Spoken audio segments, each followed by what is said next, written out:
Hey guys, thermodynamics पूरा पढ़ लिया? नहीं। अगर नहीं पढ़ा है तो आरजे एकेडमी चैनल के ऊपर जाना है, वहाँ पर जाकर आपको प्लेलिस्ट मिलेगी थर्मोडायनामिक्स की। स्टार्टिंग से ऑन कर लो, सारे कंसेप्ट मैंने वहाँ पर क्लियर किए हुए हैं, पूरी थ्योरी आपको अच्छे से पढ़ाई हुई है। और जल्दी थ्योरी कंप्लीट कर आओ, उसके बाद हम लोग क्या करने वाले हैं, प्रीवियस ईयर क्वेश्चंस करने वाले हैं थर्मोडायनामिक्स के। और आज मैं आपके लिए लेकर आया हूँ 2011 के प्रीवियस ईयर क्वेश्चंस। तो वीडियो को स्टार्ट करते हैं, प्रीवियस ईयर क्वेश्चंस करते हैं, लेकिन उससे पहले इंट्रो।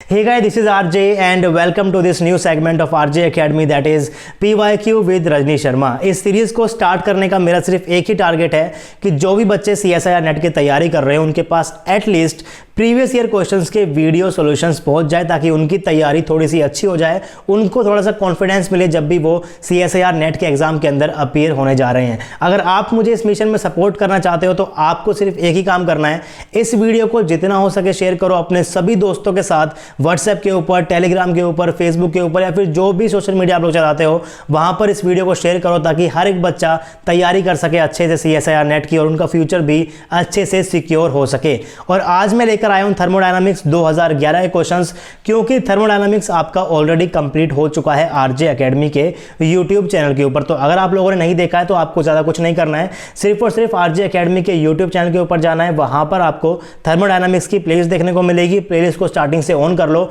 मैंने बिल्कुल बेसिक से सारा सिलेबस कवर कराया है CSIR नेट का, तो आपको सब कुछ समझ में आएगा। एक बार आपने वो सारी थ्योरी देख ली तो आपको इस सीरीज की जरूरत नहीं पड़ेगी। ट्रस्ट मी, आप लोग सारे के सारे प्रीवियस ईयर क्वेश्चंस आराम से खुद ही कर पाओगे। तो क्वेश्चन नंबर 1 हम लोग स्टार्ट करते हैं। सबसे पहले मैंने क्वेश्चन लिया हुआ है नेट जून 2011 का।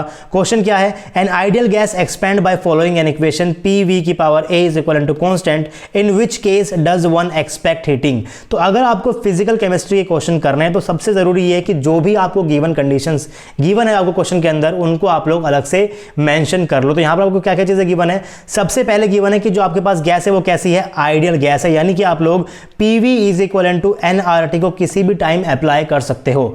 एक्सपेंड हो रही है, इसका मतलब अगर आपकी गैस P1 V1 T1 से P2 V2 T2 में जाएगी तो ऑफ कोर्स जो आपका V2 है वो V1 से क्या होने वाला है, बड़ा होने वाला है। By following an equation of state दे रखी है, PV की power A is equal to constant, in which case does one expect heating. इसका मतलब हीटिंग हो रही है, इसका मतलब क्या कि जो आपका T2 है वो भी क्या होने वाला है, T1 से बड़ा होने वाला है। तो जो चीजें गिवन है उसको मैंने लिख लिया है। अब इस क्वेश्चन को करना हम लोग स्टार्ट करते हैं।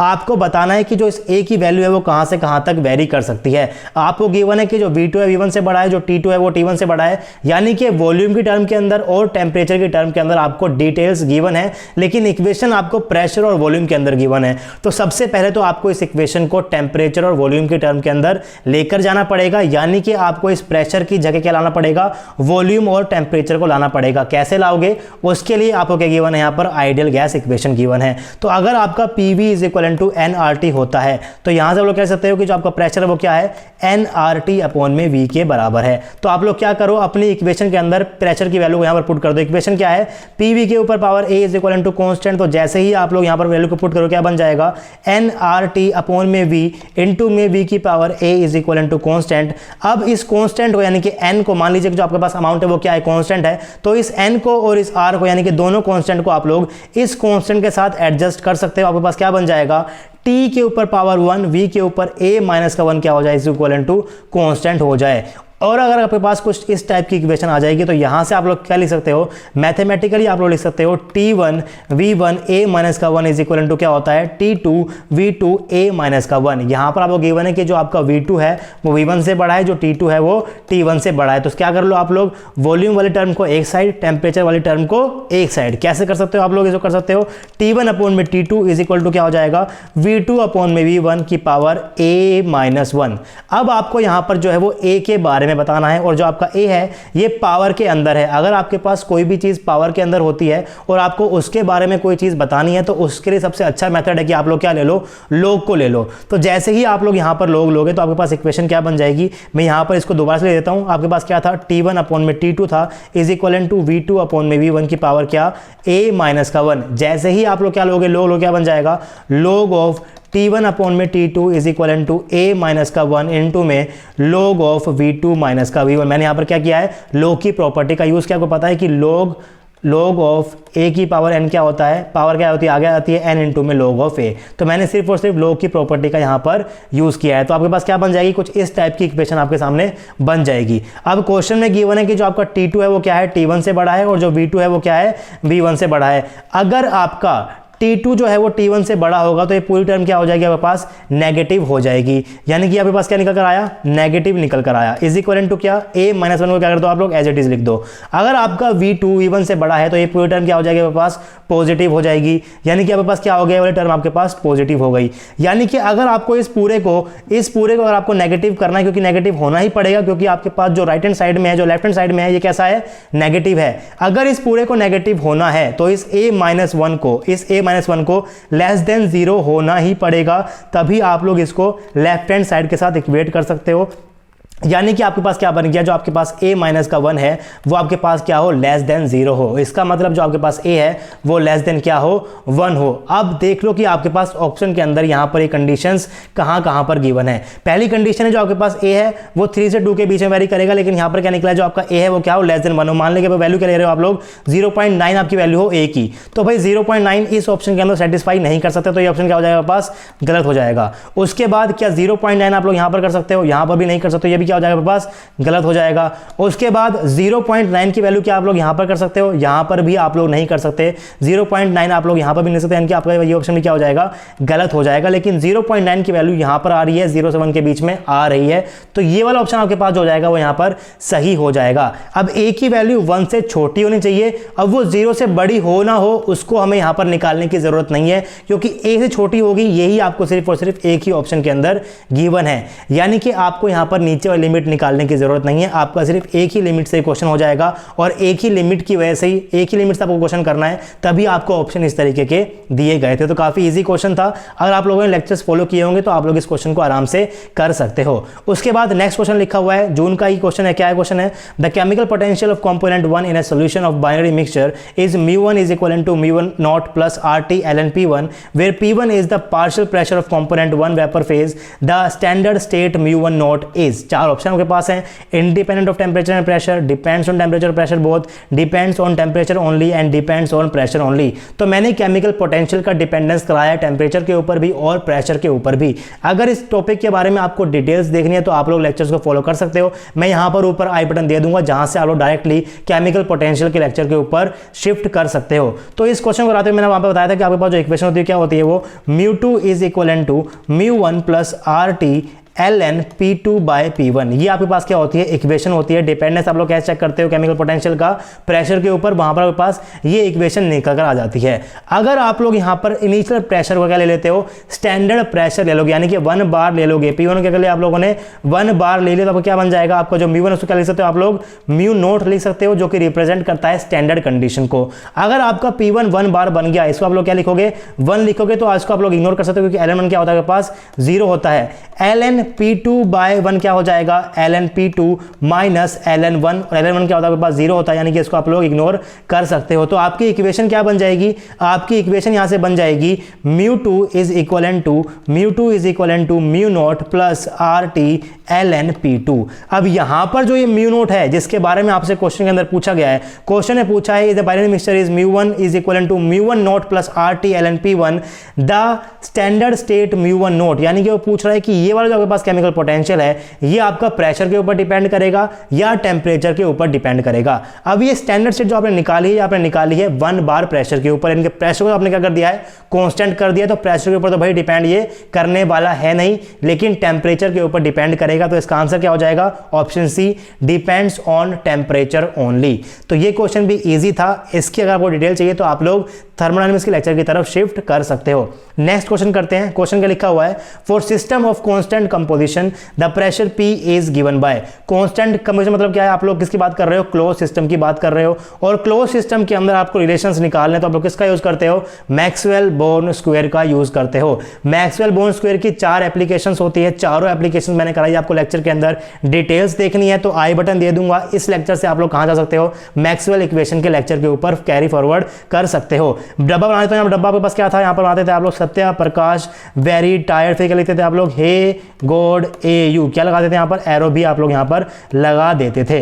अब आपसे क्या पूछा है, उसने आपसे पूछा है कि आपको यहाँ पर प्रेशर निकालना है कि प्रेशर को आप लोग कैसे डिफाइन करते हो। तो प्रेशर को डिफाइन करना काफी इजी है, मैक्सवेल बोर्न स्क्वायर का यूज करके आप लोग आराम से लिख सकते हो, आखिर प्रेशर को आप लोग किसके बराबर लिख सकते हो। तो मैंने वहां पर आपको सिखाया था कि अगर आपको प्रेशर लिखना है तो सबसे पहले जो भी टर्म उसके सामने यहाँ पर लिखी हुई है, क्या लिखी हुई है आपके पास, यहाँ पर लिखी हुई है वॉल्यूम लिखी हुई है, तो क्या कर दो आप लोग, डीवी लगा दो, 2 बार लगा दो डीवी को, यहाँ पर क्या लगा दो, डीवी को आप लोग क्या कर दो, 2 बार लगा दो। अब एरो जो है वो प्रेशर से कहां जा रहा है, दूर जा रहा है, तो क्या लगाओगे आप लोग यहाँ पर नेगेटिव साइन भी साथ में लेकर चलोगे, क्योंकि जो आपका एरो है प्रेशर से कहां जा रहा है, दूर जा रहा है, लेकिन वॉल्यूम जो आपने यहाँ पर लिखा है उसके क्या आ रहा है, पास आ रहा है। अगर आपका एरो पास आएगा तो क्या लगा देते हो आप लोग, नेगेटिव साइन लगा देते हो। उसके बाद एक बार क्या करना है आपको, यू का वी एस कांस्टेंट, फिर क्या करना है, ए का वी टी कांस्टेंट, यानी कि एक बार क्या करोगे आप लोग, यू का वी एस कांस्टेंट, एक बार क्या करोगे आप लोग, टी का ए का वी और ए का वी और टी कांस्टेंट। अब देख लो कि कौन सा ऑप्शन आपके पास क्वेश्चन के अंदर गिवन था, वही आपका क्या हो जाएगा, यहाँ पर सही ऑप्शन हो जाएगा। तो ऑप्शन बी आपको यहाँ पर गिवन था,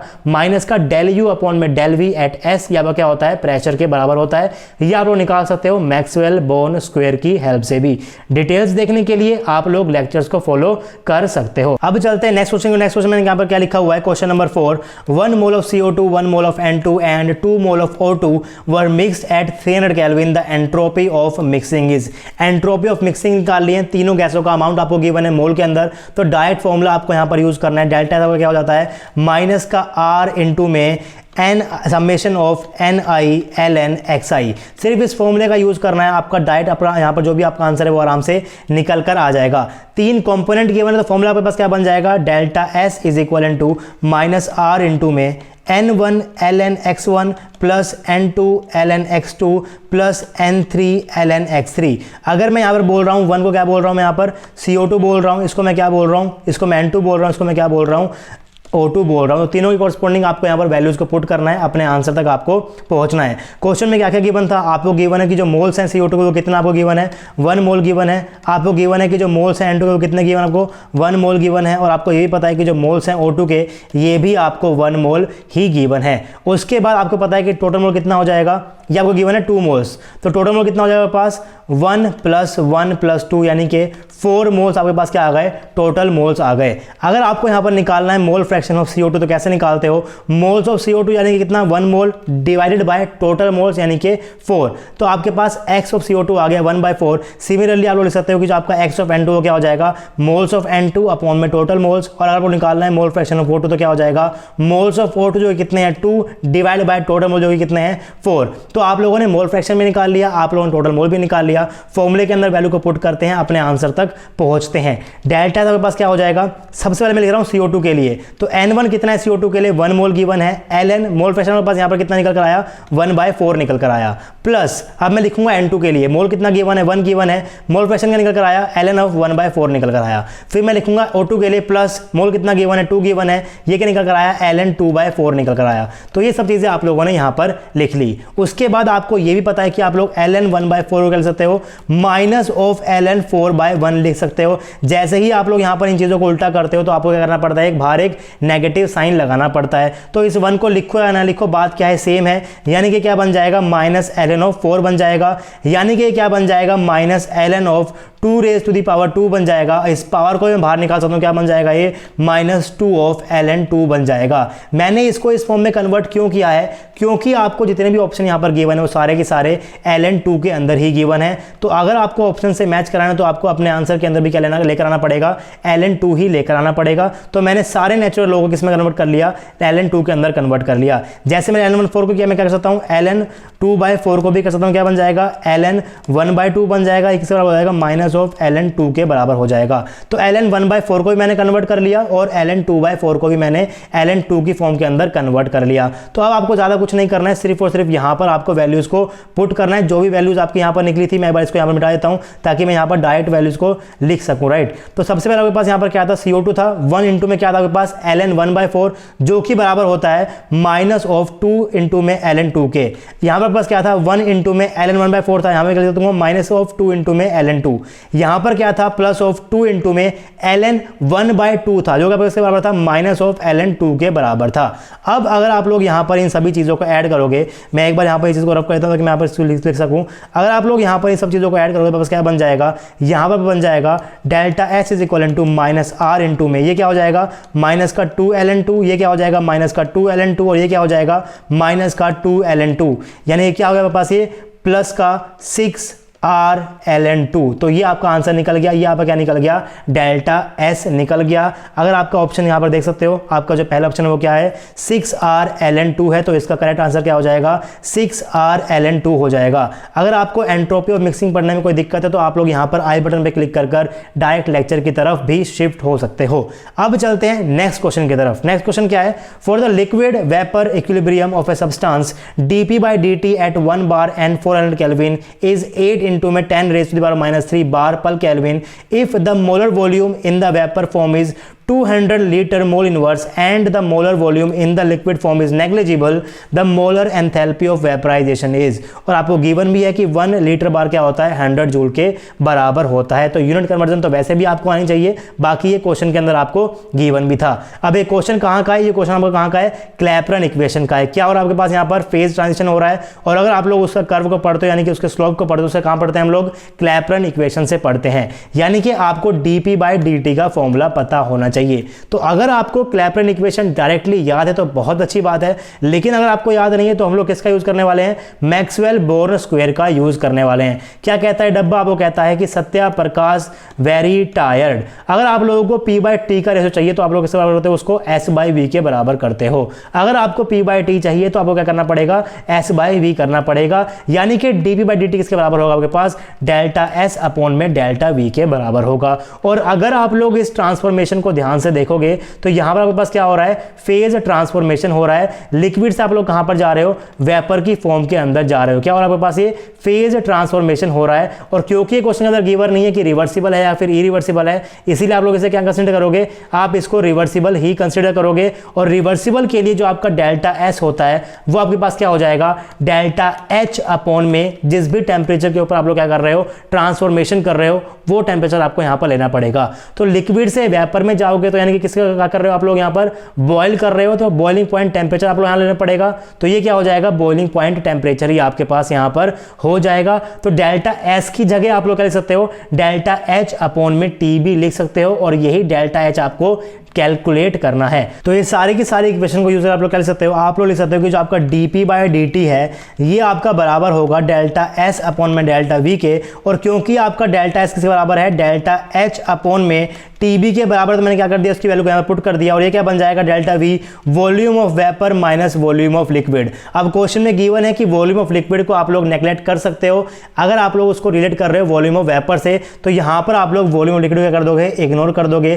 तो एक्सप्रेशन क्या बन जाएगा, dp/dt is equal to delta H upon में TB इंटू में वॉल्यूम ऑफ वेपर। तो ये फॉर्मूला आपके पास बन गया। इस फॉर्मूले के अंदर आपको डायरेक्ट वैल्यूज को पुट करना है और अपने डेल्टा एच को निकाल लेना है। तो इस फॉर्मूले को मैं एक बार यहां पर ऊपर दोबारा से लिख देता हूं। फॉर्मूले के अंदर गिवन वैल्यूज को पुट करेंगे और अपने आंसर को हम लोग कैलकुलेट कर लेंगे। dp/dt क्या हो जाएगा पास, ये हो जाएगा डेल्टा एच अपॉन में T इंटू में वॉल्यूम ऑफ वेपर। अब वॉल्यूम ऑफ वेपर को कितना गिवन है, 200 लीटर पर मोल गिवन है। ये कितना गिवन है, 8 इंटू में 10 raise to the power bar kelvin inverse में गिवन है। तो अगर यूनिट्स यहाँ पर चेंज हो रही है, देख लीजिए आप बाकी यूनिट भी देख सकते हो आप लोग, आपको यहाँ पर डेल्टा एच निकालना है। तो यूनिट्स आप लोग यहाँ पर साथ में लेकर चलो ताकि आप लोग बाद में उसे ईजिली कन्वर्ट भी कर दो। ये लीटर में है, ये बार में है, तो किसमें आंसर आपके पास आएगा, लीटर बार में आएगा। पूछा किसमें गया है, किलो जूल में पूछा गया है, तो आप लोग लीटर बार को जूल में कन्वर्ट करना पड़ेगा। कन्वर्जन फैक्टर भी आपको यहाँ पर गिवन है, तो कुछ भी दिक्कत नहीं है,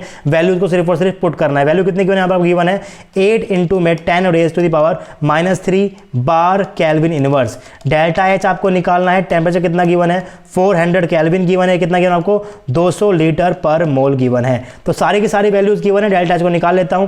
डेल्टा एच कैसे निकालोगे आप लोग, ये बराबर हो जाएगा आपका 8 इंटू में 10 raise to the power 3 bar पर केल्विन इंटू में 400 केल्विन इंटू में 200 लीटर पर मोल। तो केल्विन से जो है वो केल्विन कट जाएगा, आपके पास आंसर किसमें निकल कर आ जाएगा 8 इंटू में 10 raise to power -3 litre bar upon में पर मोल इंटू में 400 इंटू 200 क्या हो जाएगा आपके पास 8 और फिर क्या लगा दोगे 10 रेज़ टू पावर 4 लगा दोगे। तो आंसर जो आपके पास ये निकल कर आएगा मोटा मोटा ये निकल कर आ जाएगा 640 लीटर बार पर मोल। अब आपको आंसर किसे करना चाहिए, जूल के अंदर चाहिए। तो जूल में कैसे कन्वर्ट करोगे, आपको पता है कि 1 लीटर पर बार के अंदर ये गिवन है यहाँ पर कि 1 लीटर पर बार में 100 जूल होते हैं। तो यहाँ पर आपको इसको किससे मल्टीप्लाई करना पड़ेगा, 100 से मल्टीप्लाई करना पड़ेगा ताकि आप लोग इसे जूल के अंदर कन्वर्ट कर सको, क्योंकि 1 लीटर पर बार में 1 लीटर बार में क्या होता है आपके पास 100 जो है वो 100 जूल होते हैं। तो आपको करना पड़ेगा यहाँ पर कन्वर्जन फैक्टर लगाना पड़ेगा। मैं यहाँ पर दोबारा से अच्छे से लगा देता हूँ। कन्वर्जन फैक्टर क्या हो जाएगा पास, यहाँ पर नीचे क्या लिखोगे आप लोग 1 लीटर बार लिखोगे, ऊपर क्या लिखोगे आप लोग 100 जूल लिखोगे। तो क्या हो जाएगा लीटर बार से लीटर बार कट गया, आंसर क्या आपके पास आ गया 64000 जूल पर मोल आ गया। अब अगर आपको जूल से किलो जूल में जाना है तो आपको डिवाइड करना पड़ता है 1000 से, तो क्या आंसर हो जाएगा आपके पास 64 किलो जूल पर मोल आपका जो है वो आंसर निकल कर आ जाएगा। तो क्वेश्चन को करते वक्त यूनिट्स को साथ रखोगे तो काफी ज्यादा हेल्प आपके पास रहेगी। तो आपका यहाँ पर आंसर क्या हो जाएगा option number D 64 kilojoule per mole. Net दिसंबर 2011 के अंदर 4 मार्क्स का एक क्वेश्चन था, कुछ भी क्वेश्चन के अंदर नहीं गिवन हुआ, सिर्फ और सिर्फ मैक्सवेल बॉन्ड स्क्वायर का यूज करना है, डेल्टा एस के फॉर्मूले का यूज करना है और अपने आंसर तक पहुंच जाना है। अब चलते हैं आगे, बढ़ते हैं अपने नेक्स्ट क्वेश्चन की ओर। क्वेश्चन क्या लिखा हुआ मैंने यहाँ पर, a process is carried out at constant volume and eight constant entropy, it will be spontaneous only when. Spontaneity आपको बताने की कब कभी आपके पास स्पॉन्टेनियस हो सकता है, तो उसके लिए आप लोग क्या यूज करते हो, मैक्सवेल बोर्न स्क्वायर का आप लोग यूज करोगे। बना दो Satya Prakash very tired hey god a you. उसके बाद आपको पता है कि अगर आपका रिएक्शन, आपका जो प्रोसेस, आपका जो रिएक्शन हो रहा है, अगर उसको स्पॉन्टेनियस होना है तो आपके पास सारी की सारी जो आपके पास एनर्जी टर्म है ये सारी की सारी कैसे होनी चाहिए, लेस देन 0 होनी चाहिए। यानी कि डेल्टा जी भी आपके पास लेस देन 0 होना चाहिए, डेल्टा एच भी क्या होना चाहिए, लेस देन 0 होना चाहिए, डेल्टा यू भी आपका लेस देन 0 होना चाहिए और डेल्टा ए भी आपके पास यहाँ पर जो है वो लेस देन 0 होना चाहिए।